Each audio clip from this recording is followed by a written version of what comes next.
The call came 2 weeks before Christmas. I remember the way the snow fell that morning, slow and heavy, the world wrapped in white silence. The kind that makes you feel both safe and utterly alone. My phone buzzed on the kitchen counter. I smiled when I saw my son's name flash across the screen. He hadn't called in weeks, and my heart leapt, thinking maybe finally, he wanted to talk about Christmas dinner. I wiped my hands on a dish towel, still warm from baking gingerbread, and answered cheerfully, "Hello, darling." There was a pause. A pause long enough to drain the warmth from my voice. Then came the words that shattered the season. "Mom," he said, his tone clipped and cool. "Please don't come this year. It's just going to be close family." Just close family.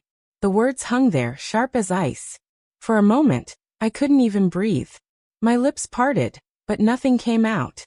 My fingers trembled around the phone, and I could hear the faint hum of silence on the other end. That terrible, polite kind of silence that means a decision's already been made. I see.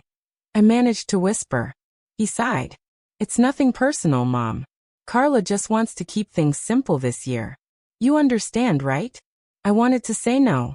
I wanted to scream that I didn't understand, that I'd spent decades making their Christmases magical, that every garland, every cinnamon-scented candle, every gift under the tree had once come from my hands.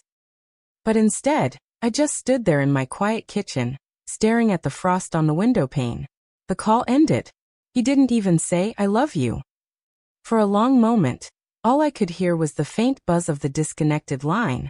Then slowly, I lowered the phone and looked across the room, at the framed photo of him as a little boy, his arms around my neck, frosting on his cheeks from the cookies we used to bake together. I used to think love like that couldn't fade. Turns out, even the warmest memories can freeze solid when the years turn cold enough. My knees gave out before the tears did. I sank onto the floor, clutching that phone as if it could bring him back. The boy I'd raised, the boy who once called me his best friend. I cried until the light outside dimmed, until the cookies burned in the oven, until the silence grew too loud to bear. After everything I'd done for him, this was my reward. And yet, somewhere beneath the heartbreak, a flicker of something stirred. Not anger, not yet, but a quiet, pulsing ache that whispered no more. If you've ever been cast aside by your own family, hit subscribe, because this one's for you. You see, I'd spent years shrinking myself to stay welcome at their table. Years convincing myself that a few crumbs of affection were better than none. But that phone call, that cold 6-sentence rejection, changed everything. It was the moment I realized I didn't need their permission to matter. By the way, before I continue, if stories like this remind you of life's lessons and second chances, don't forget to subscribe. It means the world to me. Now back to that phone call. I stared at the window, the reflection of my tear. When people see me now, they see silver hair, a straight back, and a quiet smile. But they don't see the years behind that smile. They don't see the woman who worked double shifts at the diner, then came home to sew costumes for her little boy's school plays. They don't see the nights I fell asleep at the kitchen table, bills spread out like battle plans, praying the numbers would somehow stretch far enough for both of us. My husband passed when our son was just 8. One morning he kissed me goodbye, drove off to work and never came home. A heart attack, sudden and merciless. I remember standing in the hospital hallway, holding our son's hand as he asked, "Is Daddy going to wake up?" And I had to learn that sometimes, the world just stops, and you still have to keep going. So I did. I packed lunches, fixed bicycles, and built a life out of thin air. Every Christmas, I'd scrimp and save for months just to make it special. The tree was always a little crooked, the lights sometimes flickered, but the laughter was real. He'd help me bake cookies, his little hands covered in flour, and he'd whisper, "We're a good team, huh, Mom?" Back then, that was all I needed to hear. But time changes people, doesn't it? He grew up, went to college, and I told everyone how proud I was. And I was. Truly. He worked hard, made something of himself, found success and married Carla. She was polished, always put together, with that kind of confidence that makes you feel underdressed in your own home. At first, I was thrilled. I thought, finally, my son has someone to share his life with. But slowly, almost imperceptibly, something shifted. It started with the small things. The way she'd smile politely when I spoke, but her eyes would flick to her phone. The way family gatherings became too hectic for visitors. The way my calls started going to voicemail more often than not. And my son, he changed too. His laughter became quieter when I was around. He started speaking to me like I was fragile, or worse, like I was in the way. I told myself it was just adjustment, that he was busy, that life was different now. Then came the Christmases I wasn't invited to because they were traveling. The birthdays where my gift got a texted thank you instead of a call. I'd sit by the window with a slice of cake, whispering, "Happy birthday, sweetheart," to the empty room. Still I let it pass. I swallowed the hurt like medicine, convincing myself it would make me stronger. Families drift, I'd say. He's got his own life now. But deep down I missed him. I missed us. One summer, I drove 2 hours to surprise them. Thought I'd drop off some homemade jam for the kids. I remember the way Carla opened the door. She smiled, but it didn't reach her eyes. "Oh, you should have called first," she said, stepping aside just far enough for me to glimpse their dining room. A table set for 6, laughter drifting from inside. My son appeared behind her, clearly uncomfortable. "Mom, we're just having some friends over. Maybe another time, okay?" I stood there with that little jar of jam sweating in my hand. "Of course," I said. "I understand." But I didn't. That night, driving home under a sky heavy with stars, I realized how invisible I'd become in their world. Every mile between us felt like a wall I couldn't climb anymore. For years, I let the distance grow, quietly, politely, the way good mothers are taught to do. I told myself love meant letting go, even if letting go meant being forgotten. I thought that was enough. I thought enduring in silence made me noble. But now, after that phone call, after hearing those words, "It's just going to be close family," I see it differently. All those years I'd been patient, forgiving, humble. All those years I'd mistaken silence for strength. They didn't just forget me. They erased me. And that was the moment something inside me began to wake up. In the weeks that followed that phone call, I stopped answering messages. Not that there were many to ignore. The days blurred together. Quiet mornings, long walks through the frozen park, evenings spent with only the ticking clock for company. But silence has a strange way of making you listen to your own heart. One morning, while sorting through old files and boxes I'd kept tucked away in the attic, I came across an envelope with my name on it, my late husband's handwriting. Inside was a letter, yellowed with time, and a set of documents. I hadn't opened them in years. The letter began simply, "If you're reading this, it means the timing is right." He had invested in a small coastal property before he passed. Land that, at the time, was nearly worthless. He wrote that he believed one day it would be valuable, that he wanted it to be my safety net. I hadn't thought much of it then. Life had been too busy with survival. But when I looked up the property now, my breath caught in my throat. The area had become one of the most desirable spots on the coast.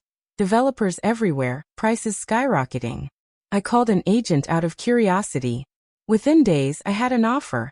An outrageous number that didn't seem real. $17 million. Cash. I remember sitting there at the kitchen table, staring at the contract, my husband's old letter beside it.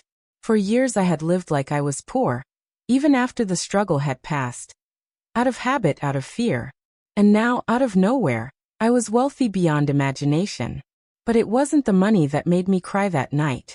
It was the feeling of being seen again, by him, by life, by fate itself. It was as if the universe was whispering, "You're not finished yet." I bought the mansion quietly. A sprawling estate on the cliffs, overlooking the ocean. The kind of place people drove by just to dream. I visited it alone the first evening. The marble floors echoing beneath my heels, the salt wind brushing through the open terrace. I stood there for a long time, watching the sunset over the water. And I felt something I hadn't in years, power. Not the loud kind that shouts or demands attention. The quiet kind. The kind that comes from surviving everything that tried to break you. I didn't tell a soul. Not my neighbors, not my few remaining friends, and certainly not my son. They still thought of me as the woman in the tiny bungalow with her thrift store furniture, and her old car that coughed more than it started. And I let them think that. Let them. because for the first time in my life, I realized the strength of being underestimated. I began to spend my days walking through the grand halls, imagining laughter filling them again, Christmas trees in every room, light spilling across polished floors, warmth blooming where coldness once lived. It wasn't revenge I was thinking of, not yet. It was reclamation. All those years of being quiet, patient, overlooked, they had built something inside me stronger than resentment. They had built resolve. And as I stood there that evening, ocean wind tugging at my coat, I whispered to myself, they think I have nothing. Let's see how they act when they find out I have everything. That was the moment the plan began, not out of spite, but out of clarity. For a while, I told myself I didn't need to see them, that peace meant distance. But Christmas lights began to appear on every house in town, and the ache inside me grew louder. No matter how strong you think you are, a mother's heart always reaches back. So one afternoon I baked a batch of ginger cookies, his favorite since childhood, wrapped them carefully and drove to their home. I told myself it wasn't about the dinner I'd been uninvited from. I just wanted to see my grandchildren, even for a moment. Their house was all glass and stone, beautiful, cold, and somehow lifeless. I could see my reflection in the front door as I rang the bell, clutching that little box of cookies like a peace offering. Carla answered. Her expression flickered with surprise, then settled into polite discomfort. Oh, hi, Mrs. Warren. We weren't expecting you. Just thought I'd drop off something sweet for the kids, I said, forcing a smile. Before she could reply, my son appeared behind her. For a split second his face softened. Then he caught Carla's look, and his expression shifted, careful, restrained. Mom, we're actually just about to head out, he said. The kids are upstairs getting ready. I tried to peek past him, hoping to catch a glimpse of them, but he stepped slightly in front of the doorway. It felt like a wall I couldn't see, but could feel pressing against me. Oh, of course, I said. I don't want to keep you. I held out the cookies. He took them hesitantly, like they might crumble in his hands. Carla cleared her throat. It's just, Christmas dinner is going to be a bit different this year. We're keeping it very refined. Intimate. Refined. Such a pretty word for exclusion. I smiled, though it stung like glass in my chest. I understand. He nodded quickly, relieved. We'll call you after the holidays, okay? I almost asked, when did we start needing holidays to talk? But I bit my tongue. Instead I said softly, Merry Christmas, darling. Then I turned and walked back down the steps. Behind me, I heard the door close, quietly, firmly, like a final chapter being sealed. I sat in my car for a long while, watching my breath fog the windshield. The gift box sat on my lap, lighter now that it no longer carried cookies, only emptiness. I thought about all the Christmases past. The paper snowflakes he used to tape to the windows. The way he'd wake me up at dawn, dragging me to the living room to see what Santa brought. How we'd sit by the fire, hands sticky from candy canes, hearts full. And now? He couldn't even spare me an hour. I started the engine, the car coughing to life. On the drive home, I passed shop windows glowing with warmth, families laughing, children pointing at decorations, and I felt like I was watching another world, one I used to belong to. When I reached home, I placed the Christmas cards I'd written for them in a neat stack by the door. I stared at them for a while, then one by one, dropped them into the trash. That night, I poured myself a cup of tea and stood by the window, looking out at the dark street. My reflection looked back, older, yes, but steadier. Their rejection no longer felt like the end of something. It felt like a beginning. If they wanted a refined Christmas without me, so be it. Because this time, I wasn't going to beg for a place at their table.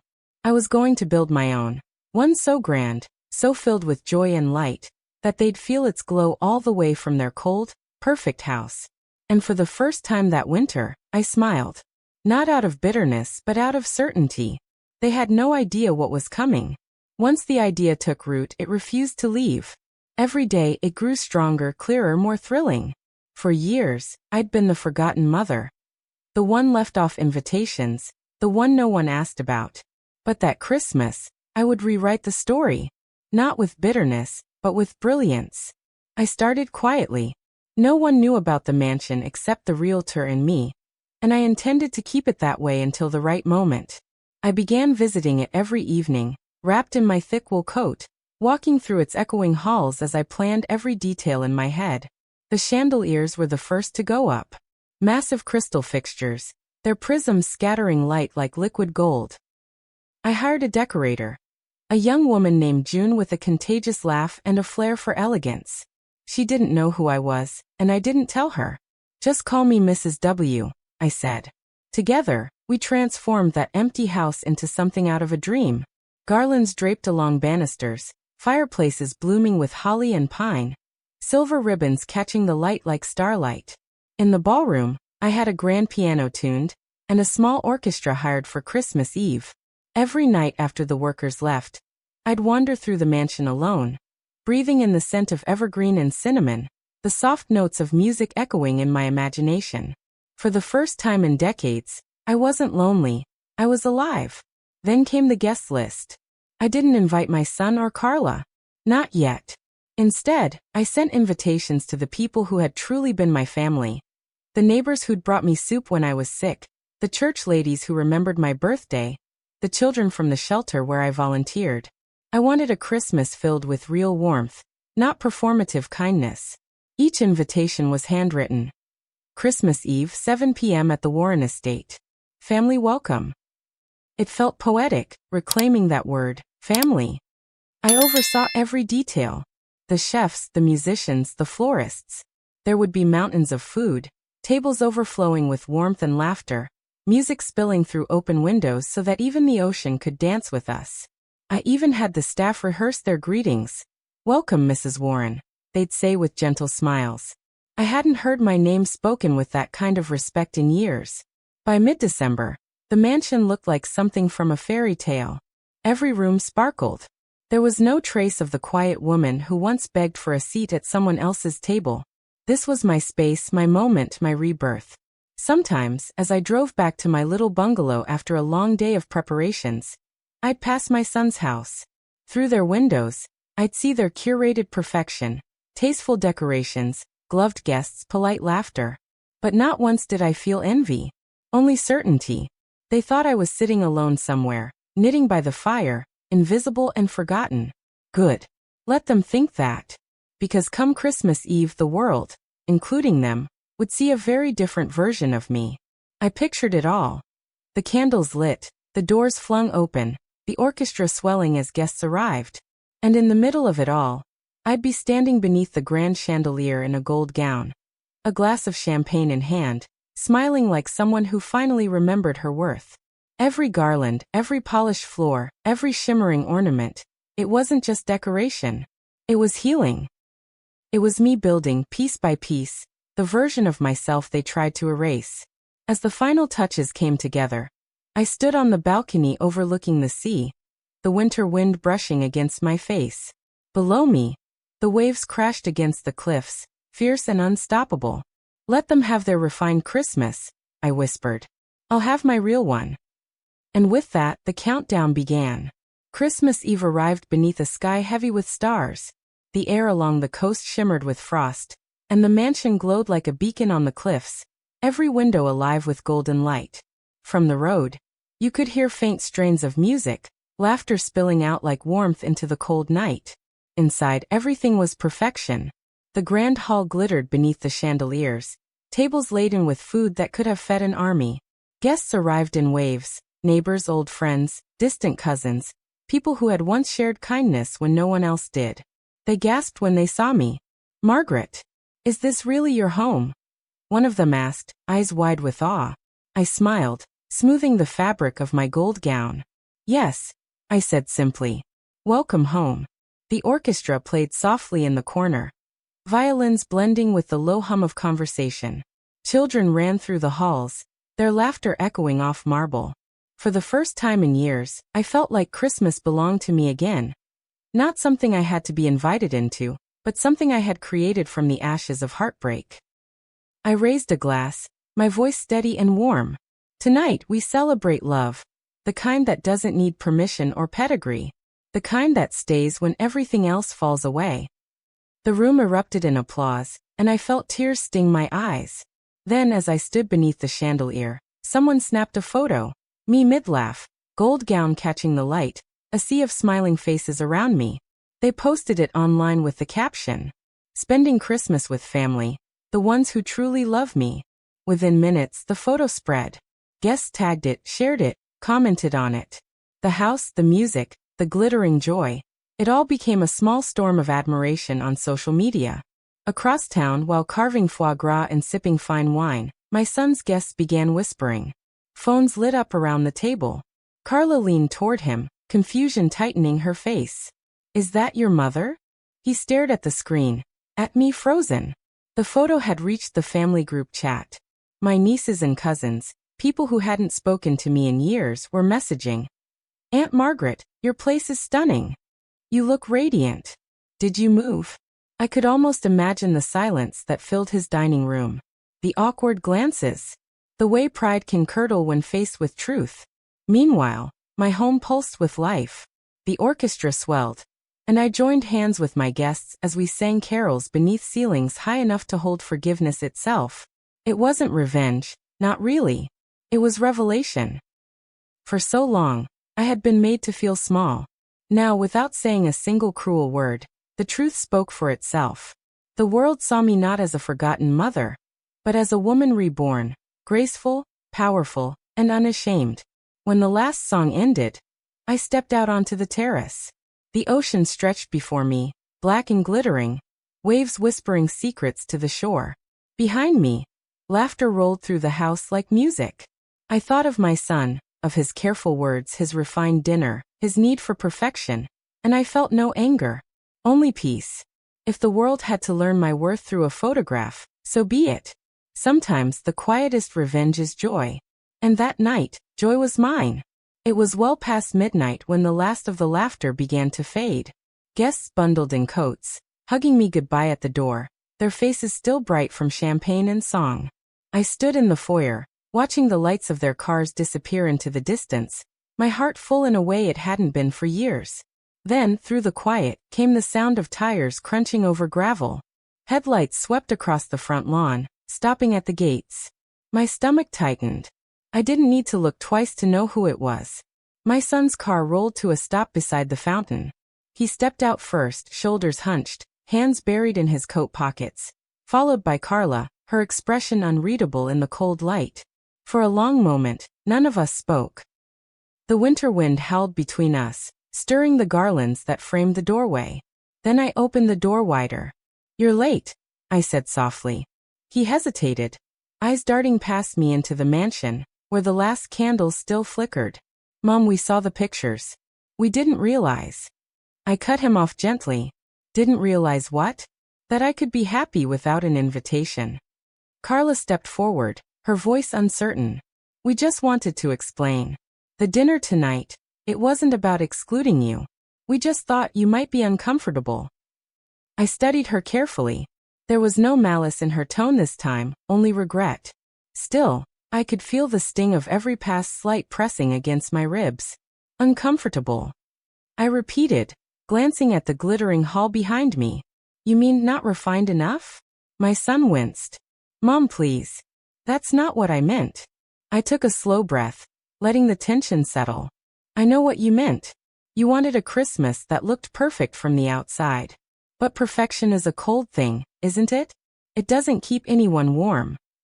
He dropped his gaze. "You're right," he murmured. "We've been selfish. I didn't see how much I was pushing you away." For the first time in years, his voice sounded like the boy I once knew. The one who used to promise me he'd never stop calling me mommy. I felt something in me soften, even as the hurt lingered. I stepped aside. "Come in," I said. "The fire's still warm." They followed me into the great room. The flames cast a soft glow across the walls, reflecting off the gold ornaments that still hung from the towering tree. My son looked around, his expression shifting from guilt to disbelief. "You did all this?" "Yes," I said. "For myself. For everyone who ever made me feel like I still mattered." He nodded slowly. "You look happy." "I am," I said simply, "because tonight reminded me of something important. That love doesn't vanish just because someone forgets how to show it. The silence that followed wasn't heavy anymore. It was thoughtful, almost tender. Carla wiped at her eyes then whispered, "I'm sorry, Mrs. Warren. Truly." I gave a small smile. "You can start by calling me Margaret." My son stepped forward then, wrapping his arms around me. For a moment, I stood frozen. Then I let him. The hug was different, hesitant but real. A bridge being rebuilt, plank by plank. When he pulled away, he looked ashamed. "You shouldn't have had to prove your worth to us like this." "I didn't," I said. "I just needed to remind myself of it." Outside, the wind began to settle, and the night grew still again. I could see the ocean from the window, black and endless under the moonlight. "I won't ever shrink to fit into anyone's world again," I said quietly. "Not even yours." He nodded, eyes shining. "I wouldn't want you to." For the first time, those words felt honest. We stood together in silence for a while, three people surrounded by the echoes of music and laughter. Then I smiled and said, "Now would either of you like some leftover cake? The chef made too much." He laughed, a small, genuine laugh. And in that sound, I heard the faint echo of the boy I once loved with my whole heart. And just like that, the storm had passed. The next morning, the mansion was quiet again. The air still smelled of pine and vanilla, soft traces of last night's laughter lingering in the halls. Sunlight spilled through the tall windows, painting everything gold. I sat by the grand piano, hands wrapped around a cup of coffee, thinking about how far I'd come. For the first time in many years, I wasn't waking up to regret. I wasn't waiting for anyone's approval. I simply felt whole. My son and Carla had left just before dawn. We didn't part as enemies, or even as strangers trying to be polite. We parted as people who finally understood the weight of what had been broken. When he hugged me goodbye, his voice was quiet. "Next Christmas," he said. "Our house or yours, but we'll be together." I smiled and told him I'd think about it. And I meant it. Forgiveness doesn't mean forgetting. It means choosing peace over pain. As the day brightened, I walked through the empty ballroom. The chandeliers glittered faintly, and for a moment I saw my reflection in the marble floor. Older, wiser, but radiant in a way I hadn't seen before. Every scar, every disappointment, every lonely year had led me here. I understood something now that I wish I'd learned sooner. Dignity doesn't come from who includes you. It comes from how you choose to stand when they don't. Money didn't fix my heart, but it gave me the space to see myself clearly. The mansion wasn't a trophy. It was a symbol of everything I'd survived. A monument to the quiet strength that had carried me through decades of silence and sacrifice. That Christmas had started as rejection. It ended as redemption. I spent the rest of the morning writing thank you notes to everyone who had come the night before. The neighbors, the musicians, the children from the shelter. I wanted them to know what their presence had meant to me, because that truly was the best gift of all. Being surrounded by people who loved me simply for being me. Later, I stepped out onto the terrace, the sea glittering beneath the pale winter sun. The waves were calm now, the wind softer. I took a deep breath and whispered, "I did it." Not out of pride, but out of relief. I had reclaimed something far more precious than any fortune. My sense of worth. If anyone listening to my story has ever felt invisible, if you've ever been told you don't belong, please remember this. You don't need permission to be seen. You don't need an invitation to shine. And if you enjoyed hearing my story, if it reminded you that second chances can bloom even in the coldest winters, don't forget to subscribe. There are so many stories like mine. Stories of strength, love, and starting over. And I'd be honored to share them with you. Because life doesn't end when someone closes the door on you. Sometimes, that's exactly when it begins. A few days after Christmas, the last of the decorations came down. The staff packed away the garlands and boxed the ornaments with careful hands, their soft chatter echoing faintly through the halls. When the doors finally closed behind them, I was alone again, but it was a different kind of solitude. Not emptiness, not loneliness. Peace. I wandered through the mansion one last time before the new year. Each room held a memory of that night. The music, the laughter, the faces glowing in candlelight. Where sorrow once lived, there was now serenity. I stopped in front of the grand window overlooking the sea. The sky was pale blue, streaked with the promise of dawn. The ocean below moved gently, like it was breathing with me. For the first time in decades, I felt in rhythm with my own life again. A knock broke the quiet. When I opened the door, I found a delivery man holding a small box wrapped in silver paper. "From your son," he said with a smile. Inside was a photo, the one of me from Christmas Eve, standing beneath the chandelier in my gold gown, a glass raised mid-toast. On the back, my son had written, "You were right, Mom. Love doesn't need permission. Thank you for reminding me what family means." I pressed the photo to my chest and laughed through my tears. Not because everything was perfect now, it wasn't. But because I had finally learned that love, when it returns, doesn't need to fix the past. It only needs to arrive honestly. I placed the photo on the mantel, right beside an old picture of him as a child. The two faces, the little boy and the grown man, seemed to belong side by side again. I poured myself a cup of tea and sat by the fire. Outside, the sea kept its rhythm, endless and forgiving. Inside, the warmth wrapped around me like a long-awaited embrace. That Christmas didn't just give me back my son, it gave me back myself. And to everyone listening, if my story has touched you, if it reminded you that strength can be quiet and forgiveness can be fierce, make sure to subscribe. I share stories like this because I believe we all deserve a reminder that it's never too late to reclaim our light. Life is generous to those who stay open, even after heartbreak. And as I watched the flames flicker in the hearth, I smiled softly and whispered, "Here's to beginnings at any age." Before I end this story, let me say this.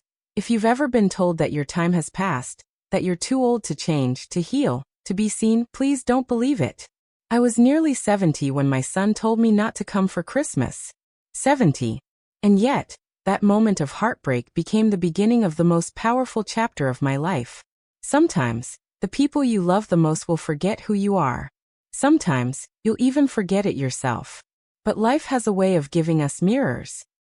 Moments that force us to look again and remember that we are still here, still capable, still worthy of joy.